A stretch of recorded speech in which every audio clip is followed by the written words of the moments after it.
구청에서 직원 2명이 맡아갔습니다. 종교단체 유중상자 관리대장, 종교시설 고위험금 출입금지 대장, 그리고 종교시설 행사 및 예배 전후 소독 대장, 그리고 종교시설 감염관리 책임자 지정 대장, 이렇게 가지고 4가지 서류를 주고 왔습니다. 국가적으로 염려하고 교회를 염려해 주는 것도 감사한 일이죠. 정도가 지나치면 좀 불편한 것 같아요. 어제도 다 소독을 우리 근호사님랑 같이 다 했고요. 지난주에는 동사무소에서 와서 다 소독하고 저랑 같이 방역 활동을 했습니다. 꾸준히 동사무소에서 약품을 갖다가 방역 활동을 하고 있습니다. 지금은 어떠한 시대인가? 예레미야가 사역할 때의 시대와 동일하다, 이렇게 말씀을 드릴 수가 있습니다. 예레미야 16장에 봐도 주님께서 말씀하십니다. 초상집에 들어가지 말고, 초상집에 들어가지 말고, 가서 통곡하지도 말고, 그들을 위해서 애곡하지도 말라. 큰 자든지 작은 자든지 이 땅에서 죽으리니 그들이 매장되지 못할 것이며 그들을 위하여 애곡하는 자도 없겠고 자기 몸을 베거나 머리털을 미는 자도 없을 것이다, 이렇게 말씀하고 있습니다. 예레미야가 사명을 감당했던 시대와 지금의 시대가 흡사합니다. 아시는 것과 같이 이탈리아에서는요, 시신을 놓을 데가 없어서 성당에도 가득 찬다. 우리나라는 그래도 질병이 그런 대로 관리되어지고 통제되고 있는 중입니다. 그래도 다른 나라에서는요, 의료 체계가 거의 다 붕괴 직전에 있습니다. 왜 이렇게 칼과 전염병, 기근, 짐승이 자유한 그러한 시대를 맞이했는가? 우리가 예레미야서를 보면 그 답을 찾을 수 있고, 이 어려움과 한난과 시련의 때에 누구와의 관계성 속에서 문제를 해결하라고 예레미야가 선언하느냐, 말씀을 가만히 기울여 보니까요, 하나님과의 관계성 속에서 문제를 해결해라, 이렇게 말씀하고 있어요. 하나님과의 관계성 속에서. 지금 예레미야 모습이 너무너무 힘들어하죠. 너무너무 힘들어합니다. 예레미야가 부름받았던 시대, 사역했던 시대는 어떠한 시대였는가? 아나도스의 제사장들 중에 hil기야의 아들 예레미야의 말이라. 아몬의 아들 유다왕 요시야가 다스린 지 13년의 여호와의 말씀이 예레미야에게 임했다, 이렇게 말씀하고 있어요. 그러니까 구체적으로 역사적인 시간 속에서 예레미야가 부름받았다는 사실을 우리가 알 수가 있습니다. 요시야 왕이 다스린 지 13년에, 그리고 요시야의 아들 유다의 왕 시드기야 11년 말까지, 곧 5월에 예루살렘이 사로잡혀 가기까지 주님의 말씀이 임했다. 그러니까 멸망하기 전 41년 전에 부름받아서 40년 이상을 사역을 감당합니다. 편안할 때 선지자로 부름받았으면 행복했을 것 같아요. 그런데 너무너무 환난과 시련과 책벌의 날에 부름받았으니 예레미야는 감당할 수 없는 어려움, 이중고가 찾아옵니다. 정확한 시대는 예수님 오시기 전 627년, 예수님 오시기 전 586년까지 사명을 감당합니다. 우리 교회 앞에다가요, 신천지 아웃이라고 하는 것을 붙여놨거든요. 그런데 어르신들이 이게 아웃자를 이해를 못하셔서 우리 교회가 신천지 교회인 줄 아십니다. 신천지 교회인 줄 아시라고, 그래서 저를 띄워버려야 되겠다는 생각이 들어요. 아웃자를 잘 모르시더라고요. 저도 비시를 안 쓰고 주전이라고 썼습니다. 예수님 태어나기 전에. 그래서 요시야 왕은 정말 선한 왕이었습니다. 요시야 왕이 그래서 죽을 때 예레미야가 애가서를 기록할 정도로 예레미야 앞에서 요시야 왕은 귀한 왕이었습니다. 요시야 왕 하면 성전을 수리하다가 성경책을 발견하죠. 성경책을 발견했을 때 그것을 불러주니까 자기 옷을 찢어요. 주님 앞에 회개합니다. 그런데 여기에 등장하는 요야김 이 왕은요, 에레미야가 성경책을 기록해서 가서 읽어주니까 읽어주는 족족 다 칼로 째가지고 화롯불에 치고 던져버립니다. 하나님과의 관계가 그 시대의 현상을 그대로 보여주는 거예요. 이 왕의 모습 속에서. 그래서 요시야 왕이 죽을 때 에레미야는 너무너무 슬퍼했습니다.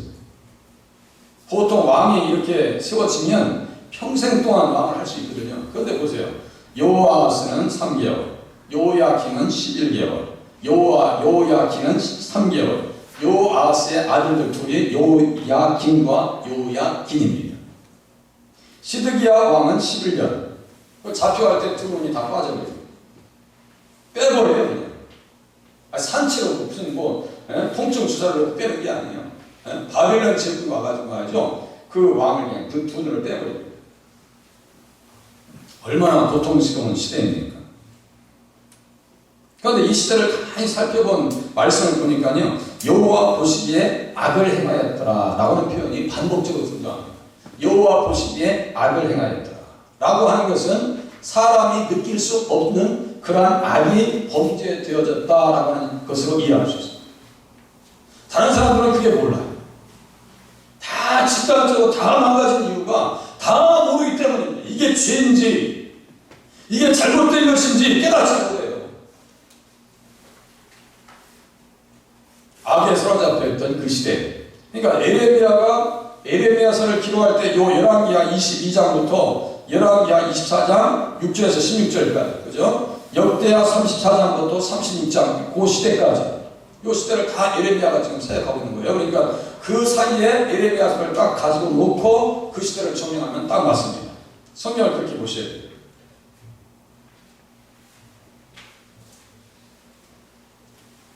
그런데 성경에 보면요, 우리는 약속의 말씀 해가지고 좋은 말씀을 우리가 가슴에 품고 싶죠. 그런데 불길한 말씀도 있습니다.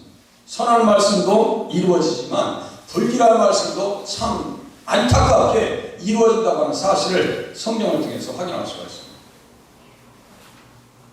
내가 하나님 앞에 잘 살면 선한 말씀을 경험할 것이고, 우리 자신이 하나님 앞에 잘못 살면 불길한 말씀이 이루어진다는 사실을 우리는 에레미야서를 통해서 깨달으셔야 됩니다. 어떻게 사시겠어요? 하나님 앞에서 잘 사실래요? 아니면 하나님 앞에서 대충 사실래요? 잘 사시는 게 좋죠. 그리고 이 소망의 말씀도 있습니다. 내가 야곱과 맺은 내 언약과 이삭과 맺은 내 언약을 기억하며 아브라함과 맺은 내 언약을 기억하고 그 땅을 기억하리라. 어떻게 할 때?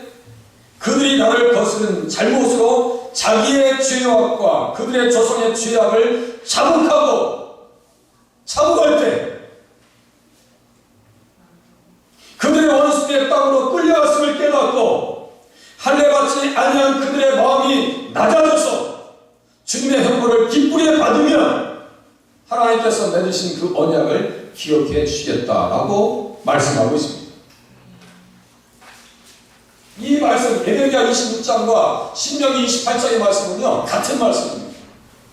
앞에 신명기 28장 14절까지 있는 말씀은요, 선한 말씀이에요. 축복의 말씀이에요. 그런데 15절부터 마지막 절까지는 말이죠. 감당이 되지 않는 말씀입니다.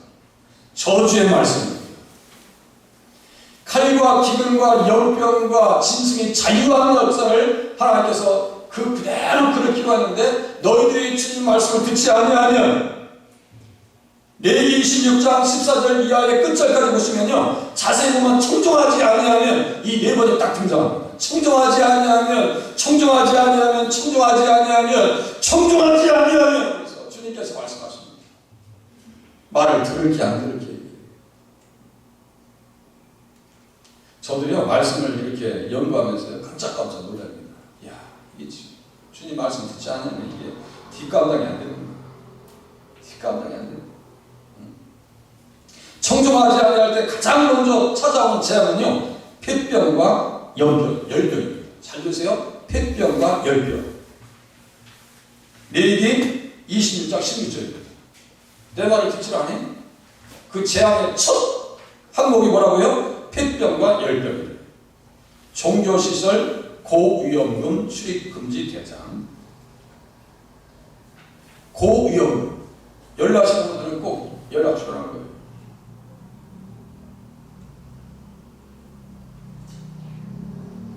여러분들 말씀 중에서 이렇게 시사 용어 이렇게 듣다 보면은 뉴스에서 사이토카인이라고 하는 말을 들어주죠. 팬데믹은 제가 설명해 드렸어요. 팬데믹은 그 전염병이 대창궐하기 전에 팬데믹 선언하기 전에 제가 말씀드렸어요. 사이토카인이라고 들어보실 겁니다. 면역세포에서 분비하는 단백질의 이름입니다. 이것이요 과도하게 분비되어서 정상세포를 공격합니다. 우리가 이렇게 간지럽고 그러잖아요. 그럼 막 긁잖아요. 그럼 물집 생기는 것과 비슷합니다. 이렇게 막 간지러워 막 알레르기처럼 막 긁잖아요. 그 물집 생겨요. 이게 면역세포가 과도하게 반응합니다. 코로나 바이러스가 우리 안에 들어오면요, 그것을 죽이려고 면역세포가 단백질, 그 사이토카인이라고 하는 그 호르몬을 분비하는데 이게 폭풍적으로 나와가지고 그 면역체를 더 정상적인 세포까지 공격해서 무너뜨린다. 젊은이들도 조심해야 한다. 청정하지 않냐. 청정하지 않냐면 그 다음에 교만을 꺾기 위해서 하늘을 철과 땅을 못과 같이 만들어 버리겠다.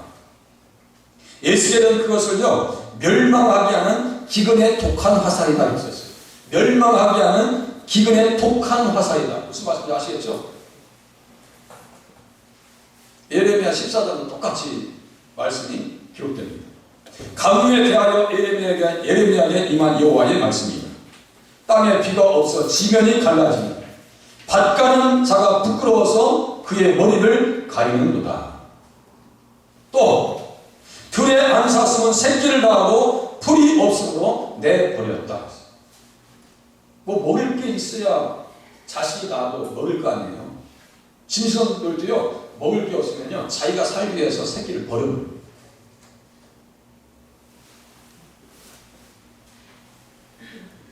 그래도 청종하지 아니하면 7배나 더 재앙을 내릴 것이다. 너희 중에 짐승을 보낼 것이다. 레위기 26장 22절에 또 얘기합니다. 그래도 청종하지 않아 레위기 26장 27절에 7배나 더 징벌할 것인데 너희가 아들의 살을 먹을 것이며 딸의 살을 먹을 것이다 라고 써있어요. 예레미야 19장에 그 같은 상황이 똑같이 나타납니다.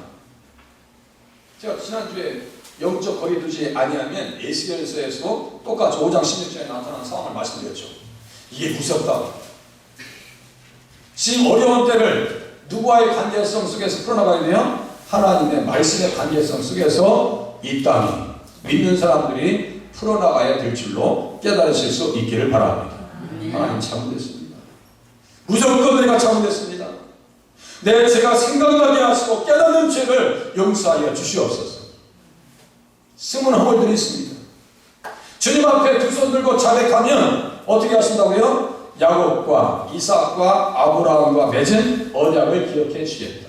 아브라함과 이삭과 야곱의 하나님은 어떤 하나님이라고요? 돌봐주시는 하나님이고 기업을 물려주시는 하나님이고 천국 주시는 하나님이고 살려주시는 하나님이십니다. 이거 2주 전에 또 설교했어요. 다 설교 말씀드렸어요. 기억하시는 거겠지만 4가지 재앙이 왜 찾아왔는지 보세요. 불순종입니다. 왜 도대체 이 재앙이 우리 가운데 찾아왔는가? 너희가 나에게 순종하지 아니하고 이렇게 써있죠. 칼과 기근과 전염병과 진층에 대해서 제가 일부 예배 때 카톡에 올려드렸어요. 설교돼요. 이 동물원에 있는 짐승으로 비유했습니다. 이 4가지가 통제되어져야 되는데요. 통제가 안 되면 그런데 동물원에서 사자하고 호랑이 이렇게 가둬놓고 보면요 그냥 재밌어요. 볼만해요. 그런데 그걸 딱 풀어놓으세요. 사파리에서 만약에 내렸다 하면요 짐승들이 그냥 딱 잡아채립니다. 그 중국 영상에 그거 있다고 말씀드렸죠. 아니 어떤 여자분이 자동차를 타고 사파리를 투어할 수 있는 그런 코스가 있어요. 중국에. 그런데 이분들이 도대체가 운전하는 사람을 바꾸려고 남자는 옆으로 가고 여자는 내려서 운전대로 이렇게 가는 사이에 암사자가 와서 딱 챕니다. 이렇게 딱 채요. 제가 그랬죠. 사자는 발톱의 길이가 최소 5cm. 곰은 몇 cm예요? 10cm입니다. 딱 채니까 이게 갈고리에 딱 채니까 이거 어떻게 못하는 거예요? 보는 앞에서 그 여자분이 사자의 머리가 되십니다. 생각해보세요. 이 네 가지 재앙은요, 하나님께서 통제해 주셔야 돼요. 어떻게 통제할 수 있어요? 우리가 하나님 앞에 순종할 때. 할렐루야. 순종해야 됩니다.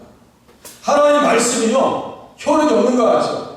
신의 세상에서 맺은 그 계약, 언약과 우리가 십계명을 합동하는 그 말씀이 에레미야 시대에 사물화된 게 아니에요. 지금 이 시대에도 없어진 게 아닙니다. 이게 율법의 1.1일에도 하나도 없어지지 아니할 것을 우리 예수님께서 말씀하셨어요. 그래서 마태복음 5장에 다시 설명해 줍니다. 여자를 보고 가늠하는 자는 이미 가늠했다고 주님께서 말씀하셔요. 비유하는 자도 살만 자라고 말씀하신다고요. 그럼 우리가 어떻게 살아야 되는지 아시겠죠? 말씀이 무너지면 이러한 것들이 자유를 찾아온다고 아시겠죠? 주님 앞에 순종하지 아니하면 이 네 가지 재앙이 자유를 얻게 되어서 사파리 투에서 밖으로 나갔던 그 녀석이 딱 가로채인 것처럼 마지막 때 마귀가 우는 사자와 같이 들어삼키는 자를 찾는 이 시대에 우리가 표적이 되지 아니하실 수 있기를 바랍니다. 표적이 되지 마. 좀 이따 말씀 보세요. 이제 제대로 주님 앞에 살면요, 살 길 열어놓으십니다. 살 길 열어놓으세요. 제대로 말씀대로 살면 이게 중요한 거예요. 내가 코로나 바이러스 안 걸리기 위해서 덜덜 떠는 것보다 하나님 말씀 앞에 맞추는 것이 더 중요하다니까요. 한번 보시라요. 칼과 전염병과 기근 인도하여 낼 때 그들과 언약을 맺으며 이르기를. 이게 무슨 말씀이냐면요, 안식년에 노예들, 이스라엘 백성들의 노예들을 풀어주라는 거예요. 풀어주라 했는데 풀어줬다가 가만히 생각하니까 안 되겠거든요. 다시 다 풀려요. 이 종놈들이 어디 나가? 주님께서 화나셨어요. 그래서 에레미야 34장에 너희들 언약할 때 그 송아지를 잘라놓고 짐승들을 잘라놨지, 그 사이로 지나갔잖아. 그 지나간 그 짐승들의 운명이 너희들의 운명이 돼 라고 말씀하십니다. 무섭죠? 예수 믿으면 우리는 이미 예수님과 언약을 체결한 줄로 깨달으실 수 있기를 바랍니다. 절대로 계명 포기하면 안 돼요. 지금도 똑같이 이러고 있습니다. 지금도 똑같습니다. 누가복음 21장 11절인가 말씀드렸죠? 마지막 때 전염병이 창궐할 것을 예수님께서 직접 말씀하십니다. 마지막 때 불법이 성하고 사랑이 식어질 것을 얘기하셨어요. 십계명은 뭐예요? 하나님을 사랑하고 이웃을 사랑하라고 하시는 말씀이거든요. 사랑은 무슨 사랑이 없어요. 여기 예레미야 34장 사랑은요 능시고 쳐다가 없어요. 보세요. 영적 원리가요 정확하게 적용되죠. 저는 그걸 봐요. 그걸 봅니다. 두 번째, 왜 이런 재앙이 찾아와서 힘들게 할까요? 반역입니다.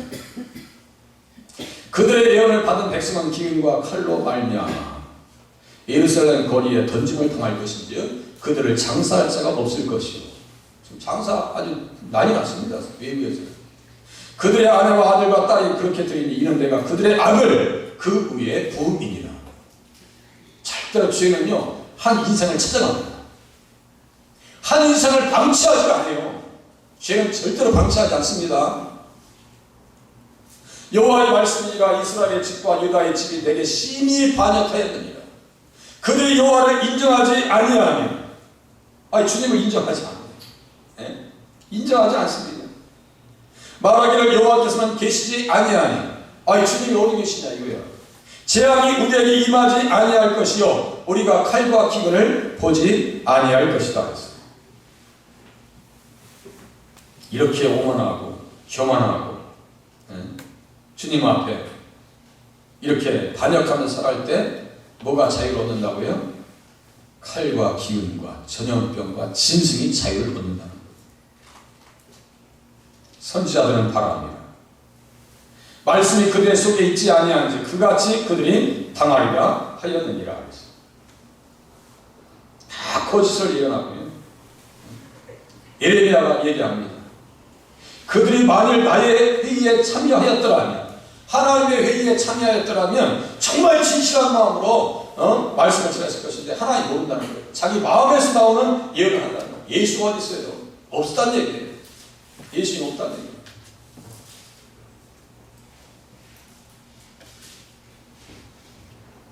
마지막으로 재앙이 찾아온 이유는 고집입니다. 끝까지 고집 내세우는 거예요. 너희가 만일 애굽에 들어가서 거기에 살기로 고집하면 너희가 두려워하는 칼이 애굽 땅으로 따라가서 보세요. 아니 따라간다니까요. 기근이 급히 따라간대요. 전염병에 죽을 것입니다.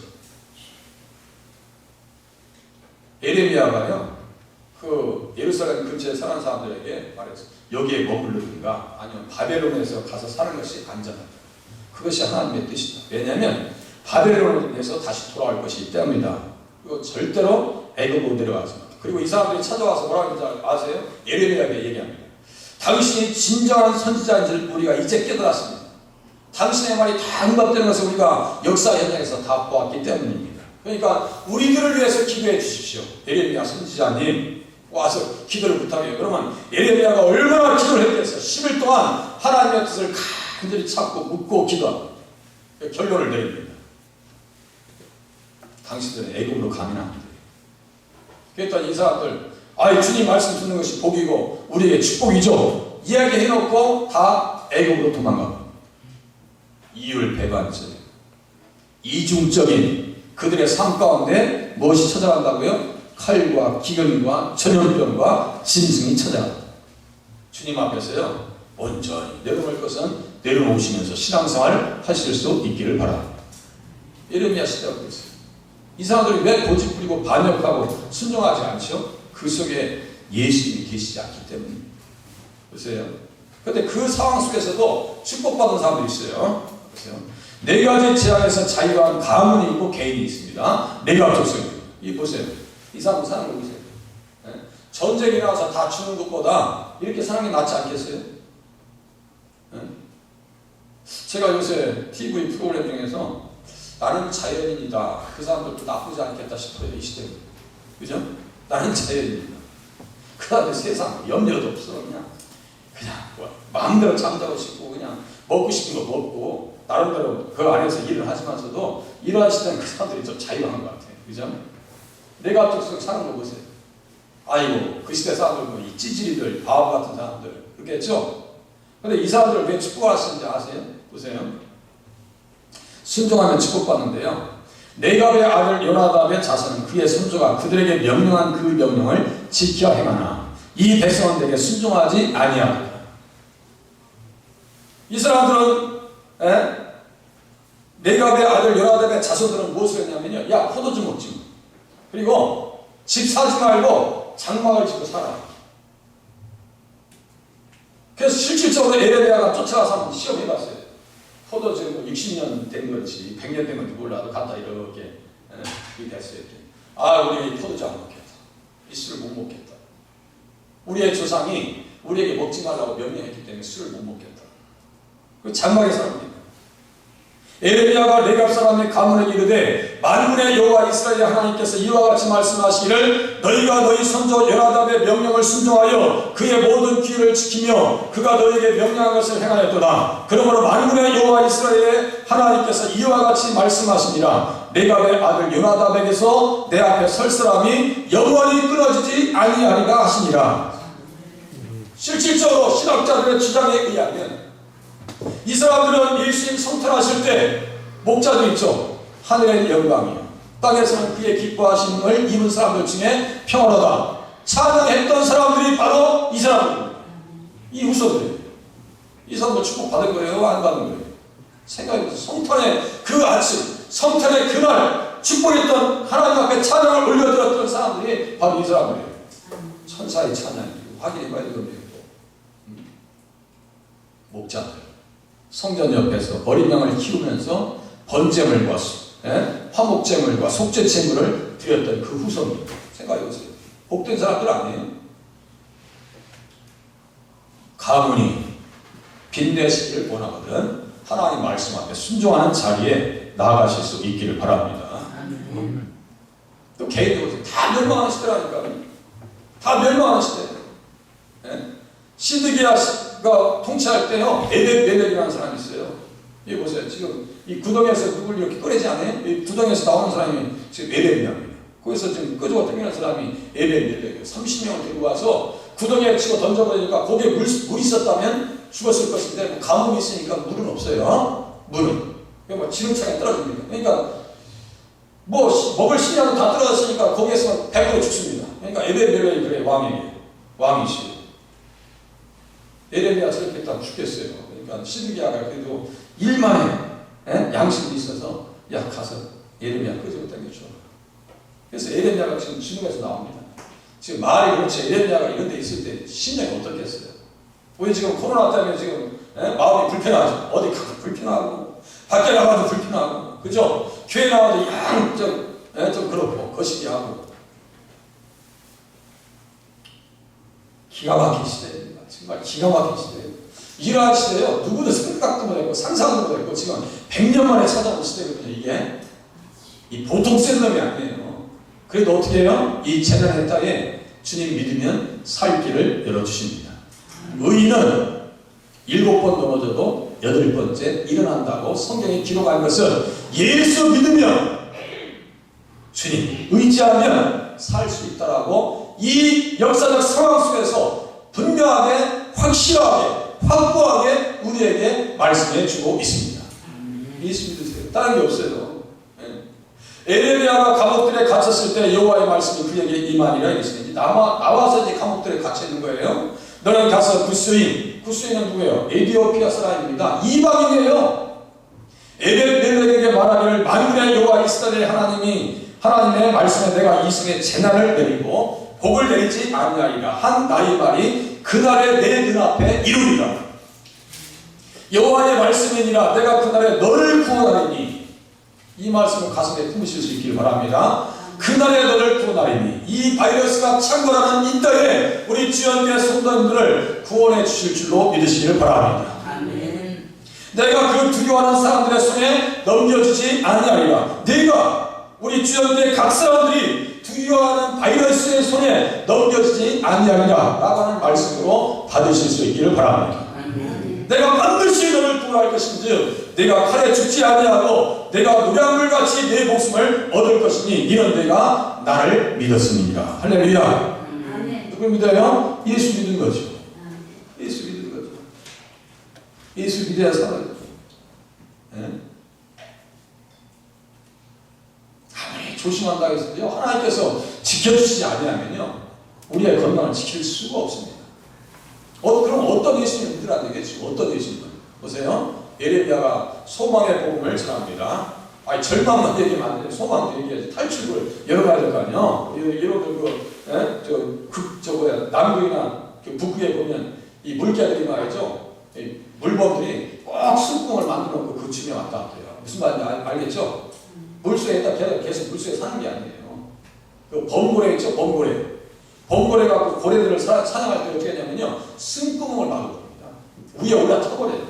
숨 못 쉬게 하면 끝나요. 걔네들 다 숨을 쉬어야 됩니다. 이 고래들. 그래서 숨구멍에 있는데 그 얼음을 뿌려져 있는 근처에 있어요. 그러니까 거기에 누가 나타나요? 또 곰들이 나타나서 나오기만 해요. 그냥 탁 채버려요. 그죠? 성경에 이렇게 4가지 재앙 중에서 열 수 있는 소망의 문이 있다니까요. 그 소망의 문이 어디에 있나 보세요. 에레미야 31장 15절. 다 같이 31장 15절 같이 읽겠습니다. 시작. 여호와께서 이와 같이 말씀하시니라. 라마에서 슬퍼하며 통곡하는 소리가 들리니 라헬이 그 자식 때문에 애곡하는 것이라. 그가 자식이 없어져서 위로받기를 거절하는구나. 아멘. 이 3가지를 지금 동시에 얘기하는 겁니다. 잘 들으세요. 지금 이게 지금 바벨론으로 포로로 끌려가는 이스라엘에서는 쫄딱망해가지고 순종하지 않냐고 반역하고 고집 부리다가 쫄딱망해서 나에게 무덤 앞에서 모여서 다 지금 끌려가고 있는 거예요. 네? 이 3가지를 지금 동시적으로 얘기합니다. 첫 번째, 라헬이 베냐민을 낳으면서 슬퍼합니다. 야곱이 라마에다가 라헬을 묻어주면서 이 땅에 오시는 예수님으로 당신은 위로받을 수 있어요. 지금 영혼은 슬프지. 자식을 놓고 떠나는 어머니의 마음이 얼마나 슬펐겠어요.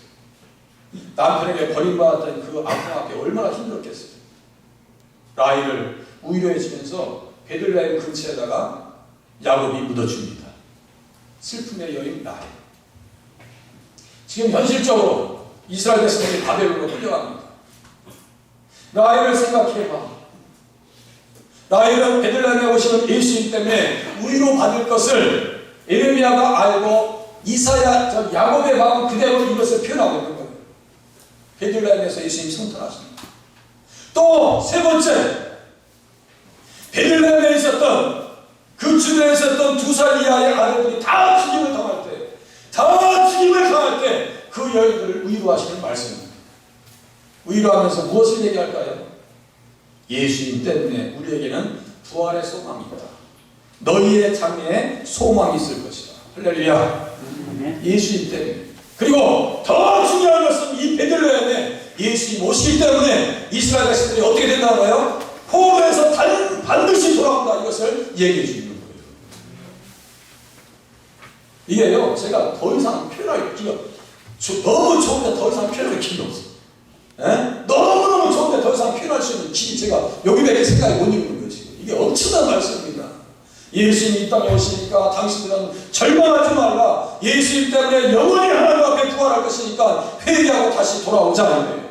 반드시 돌아오게 할 것이다. 이게 16절 보세요. 여호와께서 이와 같이 말씀하시니라. 내 울음소리와 내 눈물을 멈추어라. 내일의 싹스를 받을 것인즉 그들이 그의 대적의 땅에서 돌아오리라. 아시겠죠? 바벨론에서 돌아올 것이다. 언제요? 70년이 차면. 그 말씀을 다니엘은 붙들고 기도합니다. 하나님 때가 임박했습니다. 이 민족을 불쌍히 해주시옵시고 우리의 죄악을 불쌍히 해주시옵소서. 하나님 속히 이 어려운 때 코로나 바이러스가 창궐한 이 때를 하나님 속히 끝낼 수 있도록 은혜를 주시옵소서. 아멘. 누가 기도하겠어요? 누가 하나님 앞에 용서를 구하고 누가 제의하면서 회개하겠어요? 예수 믿는 사람들, 그래도 예수 아는 사람들 회개해야 될 거 아니에요? 밖에 사람들은 죽을까 봐요. 근처도 못 와요. 누가 회개하겠어요? 누가 가슴을 치면서 주님 앞에 회개하겠다고요? 네? 너희 장래에 소망이 있을 것이다. 너희의 자녀가 자기들의 지경으로 돌아오리라. 여호와의 말씀이니라. 반드시 우리에게 소망이 있다는 사실을 믿어 의심하지 아니하시길 바랍니다. 아멘. 또 기가 막힌 얘기예요. 주님께서 오셨어요. 그러면 은 30에 통일하실 것을 32장 7절에 말씀하고 있다니까요. 마태복음 27장 9절의 말씀과 스가랴서 11장 12절이거든요. 은 30은 스가랴서 11장 12절이에요. 그러면 스가랴와 에레미야 사이는요, 뭐가 통하는 게 있는 거예요. 잘 들으세요. 똑같은 말을 합니다. 선지자들은. 똑같이 예수님을 표현해요. 네? 다른 얘기를 안 해요. 말이 같으면 생각이 같고 생각이 같으면 영이 같다고 제가 말씀드렸죠. 말이 같아요. 에레미야의 말과 스가랴의 말과 마태의 말이 같아요. 한 영이에요. 예수님과 한 영입니다. 그 주님께서 이 땅에 오셔서 은삼십의 펠리심을 통해서 우리를 성령해 주실 것이다. 율법의 저주에서 우리를 성령해 주실 것이다. 이거 뭐예요? 아까 말씀드렸죠. 말씀대로 살지 않으면 네 가지 재앙이 자유를 찾게 된다. 그 저주에서 자유할 수 있는 일은 우리를 성령해 주실 예수 그리스도로 말미암아 살 길이 열린다고 하는 사실을 에레미야가 32장 7절과 31장 15절에 우리에게 선언해 주고 있다는 사실을 가슴에 품을 수 있기를 바랍니다. 그러면요, 선한 말씀 우리에게 적용됩니다. 생각해보세요. 만나 틀리고. 제가요, 카톡에 또 올려드렸어요. 그래서 집에서 또 확인해보세요. 뭐 의심 있으면 저한테 물어보세요. 제가 그냥 아무렇지도 않게 그냥 와서 올라온 게 아니라겠죠. 또 보세요. 똑같은 걸 한다고. 이거 끝냅니다. 이제 에레미야가 재앙 중에 선포한 복음의 소망의 말씀입니다. 이새의 줄기에서 한 싹이 나며 그 뿔에서 한 가지가 나서 결실할 것이요. 이거 제가 수십 번 얘기했어요. 이사야서 11장 1절에 한 가지가 나사렛입니다. 넷째로 나사렛 사람이가 불리울 것이다 라고 하는 것을 이사야는 이 말씀을 통해서 이미 얘기해 줬고 마태가 2장 끝에서 똑같은 말씀을 이 말씀을 가서 해석해 줍니다. 그 이 말을 에레미야는 헤스키야가 했어요. 에레미야보다 거의 건 한 100년 정도에 앞서 있는 사람이 이사야입니다. 이사야는요, 고레스 왕에 의해서 바벨론이 멸망할 때까지 다 알아요. 그러니까 에레미야도 다 알아요. 다. 바벨론 너희들 잘났다고 잘난 척하지만 너희들 다 멸망할 거야. 이걸 다 얘기합니다. 전혀 기죽지 않아요. 마음이 위축되지 않습니다. 어찌나 재앙 중에서도요, 흔들리지 않습니다. 이 결백한 신앙, 담대한 신앙을 우리가 가져야 돼요. 이새의 줄기에서 한 쌍이 나요. 그 뿌리에서 한 가지가 나서 결실할 것이. 똑같은 얘기를 또 합니다. 에레미야가. 같이 33장 15절 같이 읽겠습니다. 시작. 그날 그때 내가 다윗에게서 한 공의로운 가지가 나게 하리니 그가 이 땅에 정의와 공의를 실행할 것이라. 아멘. 그날에 유다가 구원을 받겠고 예루살렘이 안전히 살 것이며 이 성은 여호와는 우리의 의라는 이름을 얻으리라. 그죠? 절대로 주님은요, 이스라엘을 중심으로 해서 역사를 움직여 나갔습니다. 왜요? 그 이스라엘 백성들에게서 누가 오시기 때문에? 예수님이 오시기 때문에요. 이스라엘 백성들이 세계 역사의 중심입니다. 보세요. 여호와의 말씀입니다. 보라, 내가 이스라엘 집과 유다 집에 대하여 일러준 선한 말을 성취할 날이 이를 것이다. 여호와께서 이와 같이 말씀하시니까 이스라엘 집에 왕위에 앉을 사람이 다윗에게서 영원히 끊어지지 아니할 것이며 내 앞에서 번제를 드리며 소제를 사르며 다른 제사를 항상 드릴 레위 사람 제사장들도 끊어지지 아니하리라. 레위 사람 제사장들도 이걸 영적으로 보면 누굴 얘기할까요? 우리들 얘기하는 겁니다. 할렐루야. 만인 레위인의 시대이고 만인 제사장 시대, 이걸 들어보셨죠? 만인 제사장 시대에 우리를 얘기하는 거예요. 교회를 얘기하는 거예요. 제가 말씀 나눕니다. 예수님이 어떤 분이에요? 보시면은 역사의 주인으로 심판하시는 분입니다. 아시겠죠? 역사의 주인이시죠. 예수님은 심판 중에서도 소망의 말씀을 허락하십니다. 아시겠죠? 또 예수님은 심판 중에도 믿는 자들을 축복하십니다. 할렐루야. 예벳 멜렉과 레갑 족속의 자손. 생각해보세요. 다 끝났다니까요. 그 시대는 끝난 시대예요. 국권이 어디 있어요? 인권이요? 아이고, 다 죽어나가는 시대예요. 그래도 축복받는 사람이 있다니까요. 예수님을 말씀으로 만나셨다면 어떻게 사실 것 같아요? 어떻게 사셔야 되겠어요? 레갑의 아들 요나답의 자녀들과 같이 순종하면서 살으시기를 바랍니다. 구스인 에벳 멜렉과 같이 환난 중에서도 믿음을 가지고 살아가시기를 바랍니다. 불길한 말씀 앞에서도 두려움을 가지고 하나님, 이 불길한 말씀이 내게 임하지 않도록 하나님 순종하게 하시고 반역하지 말게 하시고 고집부리지 말게 하시고 주님 앞에 엎드릴 수 있는 겸손한 심지를 허락하여 주시옵소서. 기도치고 반수면서 웃조리면서 하나님 두려워하면서 살게 하시고 재앙을 통해서 우리의 죄악을 보게 하시고 예레미야와 같이 사명자로 살게 하여 주시옵소서. 다 같이 함성으로 보겠습니다. 살아계신 하나님 감사합니다. 절망 중에서도 소망의 말씀을 허락하시는 주님, 고통 중에서도 살리시는 주님, 믿는 자, 순종하는 자에게 축복을 허락하시는 주님을 제안합니다. 하나님, 두려운 말씀을 가슴에 품을 때 주님 앞에 순종하지 않을 수 없사옵니다. 온전히 순종하게 하시옵소서. 이 환난과 시련을 때를 통해서 우리 죄악을 바라볼 수 있도록 도와주시옵소서. 다니엘이 회개하고 기도했던 것과 그럼 신령으로 살아갈 수 있도록 은혜를 더하여 주시옵소서. 함께 하시오며 예수님의 이름으로 기도하옵나이다.